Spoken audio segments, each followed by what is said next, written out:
జై శ్రీరామ్. శ్రీమాత్రే నమః. శ్రీ గురుభ్యో నమః. నిజ జ్యేష్ఠ మాసంలో కృష్ణపక్షం యొక్క ఫలితాలు 2026 సంవత్సరం నిజ జ్యేష్ఠ మాసం కృష్ణపక్షం యొక్క ఫలితాలు ద్వాదశ రాశుల వాళ్ళకి, ద్వాదశ లగ్నాల వాళ్ళకి. నిజ జ్యేష్ఠ మాసంలో కృష్ణపక్షము 29వ తారీఖు జూన్ 29 నుంచి జూలై 13వ తారీఖు వరకు ఉంటుంది. ఈ కృష్ణపక్షంలో ద్వాదశ రాశుల వాళ్ళకి, ద్వాదశ లగ్నాల వాళ్ళకి ఎలాంటి ఫలితాలని అందుకోబోతున్నారు? ఫలితాన్ని చెప్పడానికి ముందుగా ఫలితాన్ని ప్రసాదించే గ్రహ దేవతలు ఏ ఏ రాశుల్లో స్థితులై ఉన్నారో ప్రథమంగా మనం పరిశీలిద్దాము. మంగళ సంచారం వృషభ రాశిలో, అలాగే మిథున రాశిలో రవి యొక్క సంచారము, బుధ భగవానుడు ఈ మాసంలో ఈ పక్షంలో వక్రగతిలోకి ఆయన వెళ్తున్నాడు కాబట్టి ఆయన సంచారము ఉభయ రాశుల్లో ఉంటుంది. కర్కాటక రాశి, మిథున రాశిలో ఉంటుంది. కర్కాటక రాశిలో గురు శుక్రుల సంచారము. శుక్రాచార్యుల వారు ఈ పక్షంలో 5వ తారీఖు నుంచి కర్కాటక రాశి నుంచి సింహరాశిలోకి ఆయన పయనాన్ని సాగిస్తారు. కేతుదేవుడు సింహరాశిలో స్థితిలో ఉన్నారు. అలాగే రాహుదేవుడు కుంభరాశి యొక్క స్థితి, శనేశ్వరుడు మీన రాశిలో స్థితిలో ఉన్నారు. ఇవి ఈ పక్షంలో ఉన్న గోచార గ్రహ స్థితులు. ఈ పక్షంలో ఉన్న ఈ గోచార గ్రహ స్థితులను అనుసరించి ఈ కృష్ణపక్షంలో నిజ జ్యేష్ఠ మాసంలో ఉన్న ఈ కృష్ణపక్షంలో ద్వాదశ రాశుల వాళ్ళకి, ద్వాదశ లగ్నాల వాళ్ళకి ఎలాంటి ఫలితాలు ఉంటాయో మనం పరిశీలిద్దాం. ఈ ఫలితాలు మెయిన్గా వీటిల్లో విశేషాంశం ఏమన్నా ఉందా అంటే, గురు శుక్రుల యొక్క కలయిక కర్కాటక రాశిలో, అంటే మొదటి 5వ తారీఖు నుంచి అది బ్రేక్ అవుతుంది, ఆయన సింహరాశిలోకి వెళ్తున్నారు. శుక్రకేతువుల యొక్క కలయిక మొదట. శుక్రుడు ఏంటంటే చాలా కంఫర్ట్స్ని మనకి ఆయన అనుకూలంగా ఉంటే మంచి రిలేషన్స్ ఉంటాయి, మనం చూడటానికి అందంగా ఉంటాము, మంచి బట్ట కట్టుకుంటాం, మంచి తిండి తింటాం, లగ్జరీ లైఫ్ అన్ని మనం చూస్తాము. ఆయన వెళ్ళి ధర్మస్థానము, మనకి ధర్మస్థానం అని ఎందుకు చెప్తున్నానంటే కాలపురుషుడు కుండలిలో నుంచి సింహరాశి పంచమ స్థానం కాబట్టి ఒక ధర్మస్థానము, 1, 5, 9, 2 ధర్మస్థానాలు. ఈ ధర్మస్థానంలో శుక్రాచార్యుల వారు ఉన్నారు. అక్కడ కేతు భగవానుడు స్థితిలో ఉన్నారు. స్థితిలో ఉండడం వల్ల అది ఎలా ఉంటుందంటే ఈయన ఇస్తూ ఉంటాడు, ఆయన తగ్గొడుతూ ఉంటాడు. సో ఈ వారిలో ఎవరు గెలుస్తారు? శుక్రాచార్యుల వారు ఇస్తాడా? ఆయన చేత కేతు భగవానుడు ఎలాంటి అడ్డు చెప్పనీయకుండా అన్ని ఇవ్వనిస్తాడా? ఇవి చూడాలి మనం. అంటే ద్వాదశ రాశుల వాళ్ళకి, ద్వాదశ లగ్నాల వాళ్ళకి ఎలాంటి ఫలితాలు ఉంటాయి, ఇది ఒక స్పెషల్ ఇంపాక్ట్. దానికి తోడు బుధ భగవానుడు ఆయన వక్రగమనంలోకి వెళ్తున్నారు, ఇది ఇంకొక స్పెషల్ అంశము.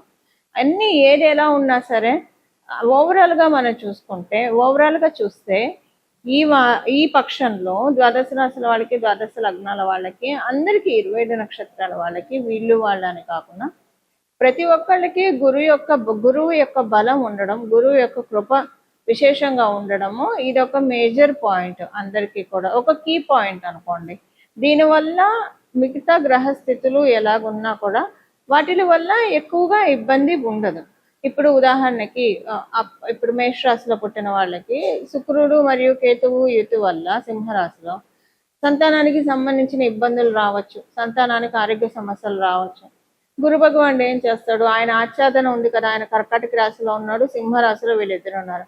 ఆయన ఆచ్ఛాదన ఉంది కాబట్టి ఏదైనా పెద్ద హెల్త్ ప్రాబ్లం వచ్చే చోట చిన్నగా ఆయన చేస్తాడు. అంటే ఒక బాగా హెల్త్ ప్రాబ్లం, ఒక యాక్సిడెంట్, మరి మీ జాతకం ప్రకారం యాక్సిడెంట్ అయ్యేసి ఉంటే కనుక ఏదన్నా చిన్నగా వేలు కోసుకుంటుంది, అలాగా అంటే చాలా స్వల్పంగా పోనిస్తాడు.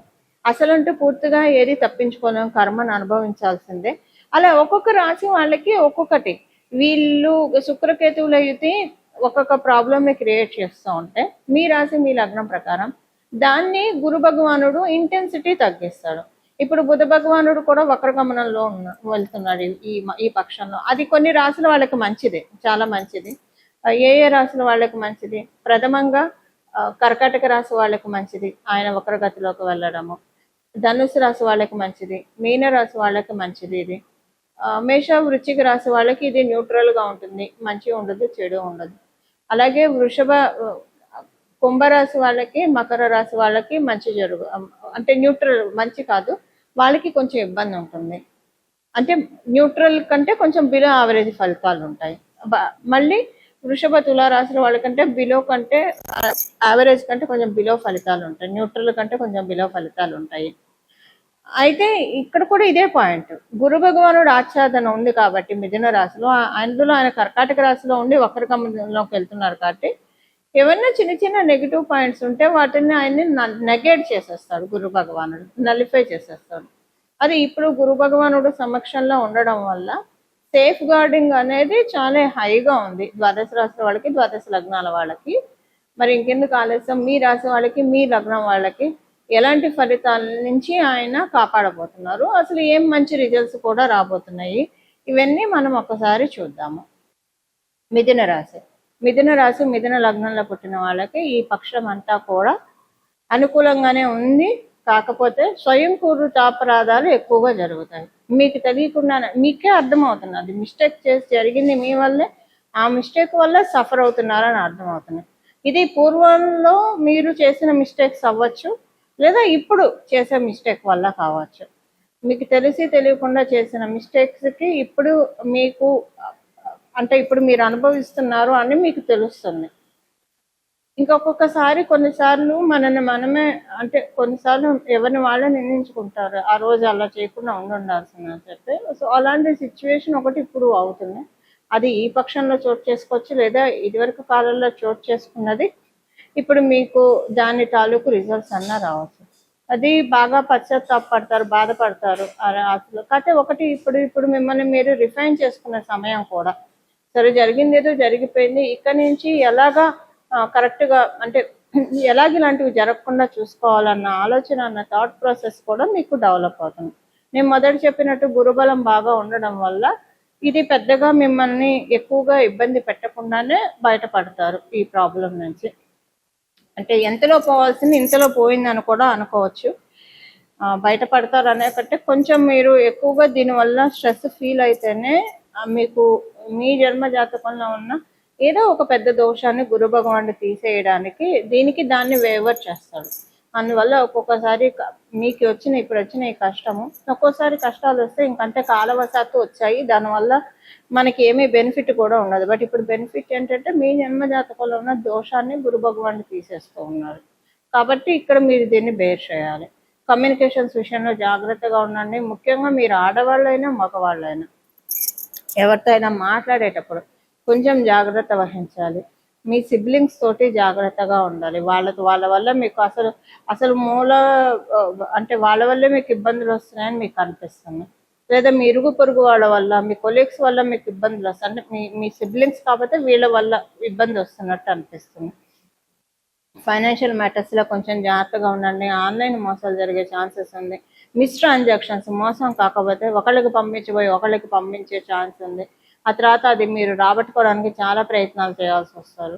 కొంచెం జాగ్రత్తగా ఉండండి. ఫైనాన్షియల్ ట్రాన్సాక్షన్స్ అన్నీ కూడా 1-2 సార్లు జాగ్రత్తగా పరిశీలించి చేయండి.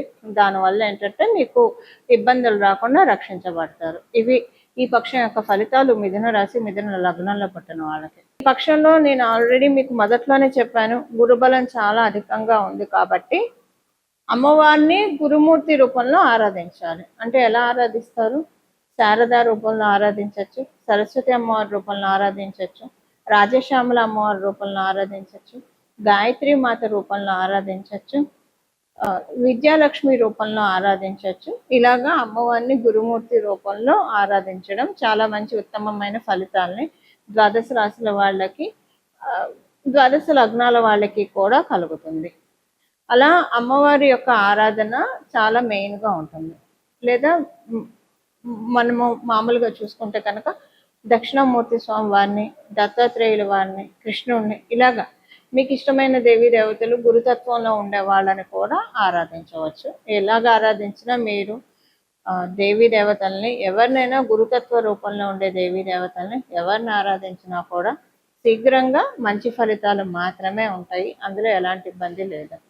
ఇలా మీకు ఇష్టమైనది, ఇప్పుడు ఇంకా దీంట్లో నేను ఇదే ఆరాధించండి అని చెప్పను, మీకు ఇష్టమైన దేవత ఆరాధన చేసుకుంటే ప్రతిరోజు కూడా మీకు వీలుంటే తల్లిదండ్రుల ఆశీస్సులు తీసుకోండి. తల్లిదండ్రులు ప్రథమ గురువులు కాబట్టి వారి ఆశీస్సులు తీసుకోవడం చాలా సత్ఫలితాలను వస్తాయి.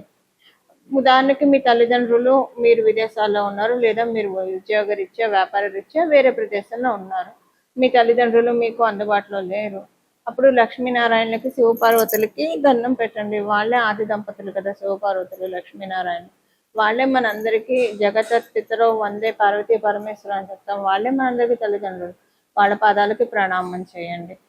కుదిరితే కనుక దేవీ దేవతల గుళ్ళ చుట్టూ ప్రదక్షిణాలు చేయండి. ఎన్ని ప్రదక్షిణాలు వీలైతే అన్ని ప్రదక్షిణాలు చేయండి.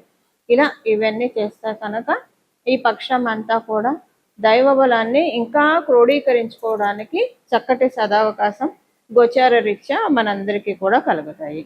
ఇలా మనందరం కూడా గురువు యొక్క కృపని పొందాలని చెప్పి, గురువు యొక్క కృపతోటి మన జీవితాన్ని ఆనందమయం చేసుకోవాలని మనస్ఫూర్తిగా మనందరి తరఫున గురుమూర్తిని ప్రార్థిస్తూ మంగళం. నమో భగవతే వాసుదేవాయ.